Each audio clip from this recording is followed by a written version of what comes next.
Fight.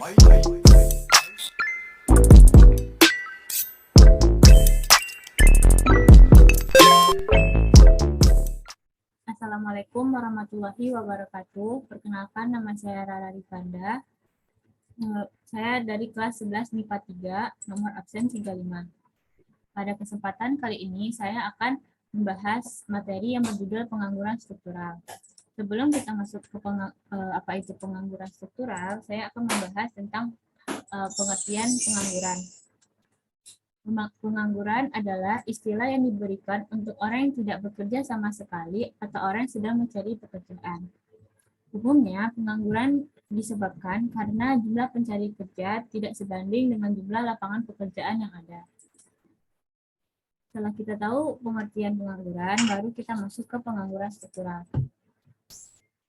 Pengangguran struktural adalah pengangguran yang terjadi karena jumlah pekerjaan yang tersedia di sebagian pasar tenaga kerja tidak memadai untuk menyediakan pekerjaan bagi semua orang yang menginginkannya.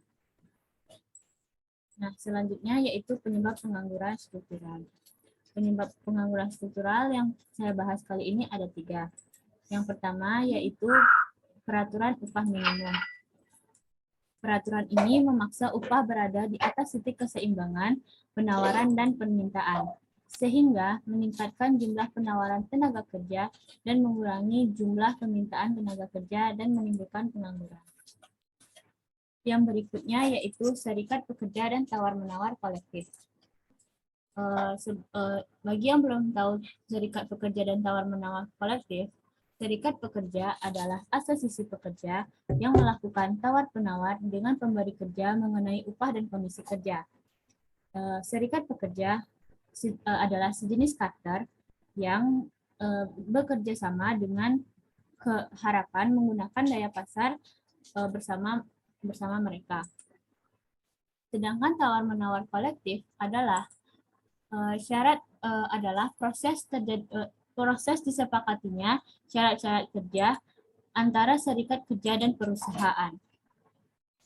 Ketika serikat kerja dan perusahaan tidak mencapai kesepakatan, maka akan terjadi pemogokan tenaga kerja. Karena pemogokan mengurangi produksi penjualan dan keuntungannya, perusahaan mau tidak mau untuk membayar upah yang lebih tinggi.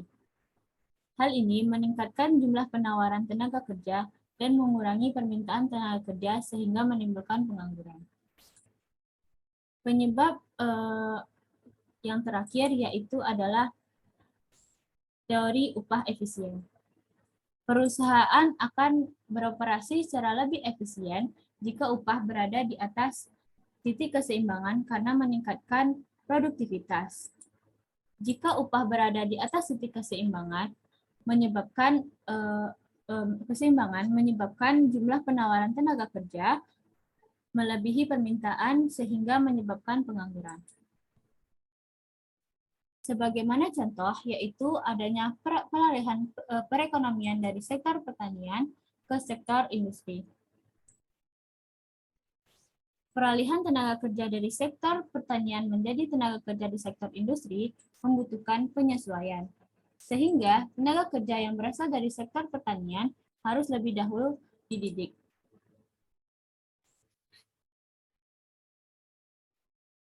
Pengangguran struktural juga dapat terjadi karena penggunaan alat yang semakin canggih.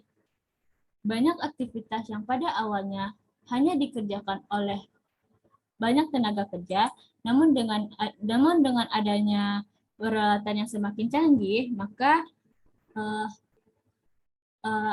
dapat diselesaikan hanya sedikit atau beberapa tenaga kerja saja. Sebagaimana contoh pada gambar tersebut, penggunaan traktor di sektor pertanian mengakibatkan sebagian buruh tani menganggur. Selanjutnya yaitu dampak pengangguran struktural. Yang pertama yaitu sebelum itu pengangguran menjadi salah satu isu penting dalam pembangunan suatu negara, baik di negara-negara berkembang maupun di negara maju. Masalah pengangguran di negara berkembang seperti Indonesia sekarang ini sudah sangat besar karena menyangkut jutaan jiwa yang sangat kompleks. Karena masalah pengangguran ini mengaruhi sekaligus dipengaruhi oleh banyak faktor yang saling berinteraksi mengikuti pola yang tidak selalu mudah untuk dipahami. Persoalan pengangguran bukan hanya menyangkut masalah ekonomi, melainkan masalah sosial. Nah, dampak pertama yaitu pendapatan nasional menurun. Salah satu komponen pendapatan nasional adalah upah. Orang yang bekerja tentu akan mendapatkan balas jasa ataupun upah. Jadi semakin banyak jumlah penganggur di suatu negara, semakin banyak yang tidak mendapat upah, maka pendapatan nasional pun akan menurun. Padahal pendapatan nasional ini digunakan untuk membiayai pembangunan nasional. Yang kedua yaitu adanya pendapatan per kapita dan masyarakat rendah. Semakin banyak yang tidak bekerja dan tidak menghasilkan semakin berat beban orang yang bekerja. Akibatnya pendapatan per kapita masyarakat menjadi rendah sehingga akan berpengaruh terhadap pelaksanaan pembangunan. Yang ketiga yaitu produktivitas tenaga kerja rendah. Jumlah kesempatan kerja yang terbatas menyebabkan orang bersedia bekerja apa saja walaupun tidak sesuai dengan bidangnya. Hal ini akan mengakibatkan produktivitas tenaga kerja menjadi rendah sehingga output yang dihasilkan sebagai sumber pendapatan nasional ikut menurun dan mengaruhi pelaksanaan pembangunan nasional. Yang keempat yaitu upah yang rendah. Akibat produktivitas tenaga kerja yang rendah, maka upah yang didapatkan juga rendah. Hal ini berdampak pada sisi permintaan dan penawaran.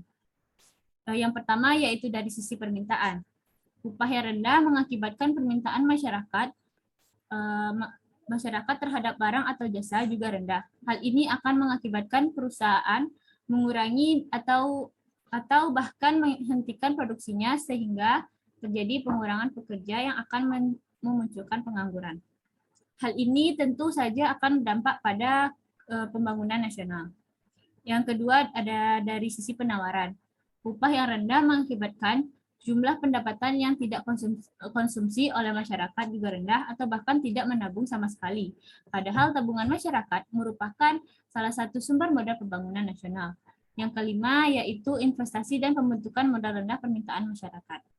Investasi dan pembukaan modal rendah permintaan masyarakat yang rendah ataupun rendahnya tabungan masyarakat sama-sama akan berdampak pada rendahnya investasi yang dilakukan. Kurangnya permintaan masyarakat akan membuat pengusaha enggan untuk berinvestasi dan rendahnya tabungan masyarakat menyebabkan minimnya dana investasi. Hal ini akan menghambat pelaksanaan pembangunan. Selanjutnya yaitu cara mengatasi pengangguran struktural. Nah, sebagaimana yang kita ketahui, pengangguran struktural adalah pengangguran yang diakibatkan perubahan struktur ekonomi, misalnya dari ekonomi yang bersifat agraris bergeser ke ekonomi industri. Untuk mengatasi pengangguran struktural ini diperlukan berbagai langkah dari pemerintah ataupun masyarakat.